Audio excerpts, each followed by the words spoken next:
The main measure of market concentration used to evaluate mergers and judge monopoly power is known as the Herfindahl-Hirschman Index, or the HHI for short. And the Herfindahl-Hirschman Index is exactly what the United States government uses nowadays to say whether or not this industry is very concentrated or not so concentrated. It's equal to the sum of squares of each of the market share held by each firm, and the index number is going to range from 0 to 10,000. So one difference that we have with the Herfindahl-Hirschman Index with the concentration ratio is that the HHI right here is going to use every single market share for every single firm. With a concentration ratio, we only took a look at a subset of the number of firms, the top 4 firms, the top 3 firms, the top 8 firms, etc. But here with the HHI, we have to use every single firm. One thing to also note is that the higher the market share for one of these firms is going to be, the larger the HHI is going to be, because that number, that market share, is going to be squared. So therefore, if one firm holds a lot of market share within a particular industry, we're going to probably say that the industry is going to be a little bit more monopolized or concentrated due to the squaring of this calculation right here. So if we need a formula for the HHI, I can provide you with a general formulation of that here. So HHI is equal to S1 squared plus S2 squared plus S3 squared. And then we keep on going and adding the square of each of these market shares forever how many firms we have within the industry. So all the way to Sn squared. Here, S is just equal to the market share for each firm in the industry. So market share for each firm in the industry. So once again, we have to take every single firm when we want to calculate out the HHI. That is very different compared to the concentration ratio, where we only took a subset of the entire whole. Suppose that we're working with a 5-firm industry. A 5-firm industry. And within this industry, these 5 firms have the respective market shares as laid out. So here with 65, 15, 10, 5, and 5 market shares respectively. Market shares. So firm number 1 has 65% of the market share, firm number 2 has 15%, and then so on down the line. In order to calculate out the HHI, you just go ahead and insert the numbers that you have into the HHI equation. So 65 is going to be squared, we add in 15 squared, we add in 10 squared, and then 5 squared plus 5 squared. You want to go ahead and do the squaring of each of these numbers first before you add everything up. Don't add everything up and square it. That will give you an incorrect answer. And when you calculate all this out, you get a cool number, 4,600. And what exactly does this number tell us? So anytime we calculate out an HHI, we will get one singular number, and how big this number tells us whether or not this industry is going to be concentrated or not so concentrated. So 3 values that I can actually go ahead and take a look at, or 3 ranges. If the HHI is less than 1,500, we consider this industry to be a little bit unconcentrated. So it's actually pretty competitive. It's more along the lines of perfect competition rather than monopoly. If the HHI is in between 1,500 and 2,500, the industry is moderately concentrated.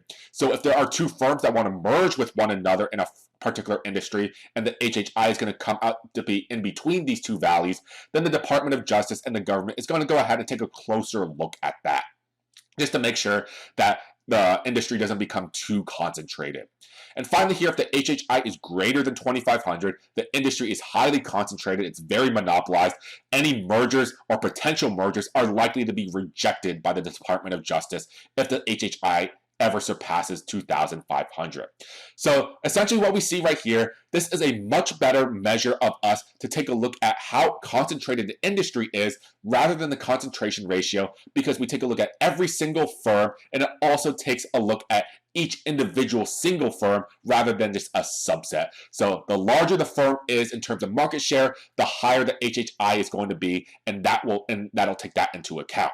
There are a lot of good examples of the Department of Justice actually using the HHI to guide their decision and whether or not they should sort of approve or reject certain mergers. So take a look at these two examples right here. First, let's take a look at Amazon and Whole Foods. So Amazon bought Whole Foods a few years ago, and there are a lot of fears that this would turn the grocery business or the grocery industry into a monopolized business. However, if you take a look at the HHI calculation that the government did, we notice that the HHI for the supermarket industry is still fairly low, only about 1,267. And the reason for this is because Whole Foods is a very, very big player in the grocery industry. We have much bigger players. Walmart is the biggest player in the supermarket industry. There's Wegmans, Kroger's, Albertsons, Publix. There are just so many big players within the supermarket industry, and so that Amazon acquiring Whole Foods doesn't raise the HHI of this industry so much.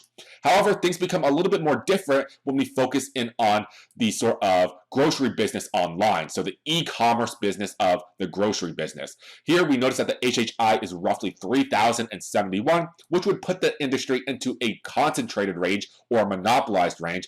However, Whole Foods' online presence is very, very tiny compared to the entire part, only about $100 million every single year. So therefore, Amazon acquiring Whole Foods wouldn't raise the HHI so much compared to what it could have been. So that's exactly why the merger here was approved.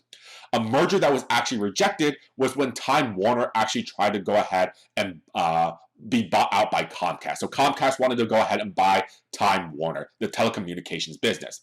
However, we do notice that in two particular industries that both of these companies operate in, the HHI would be very, very concentrated.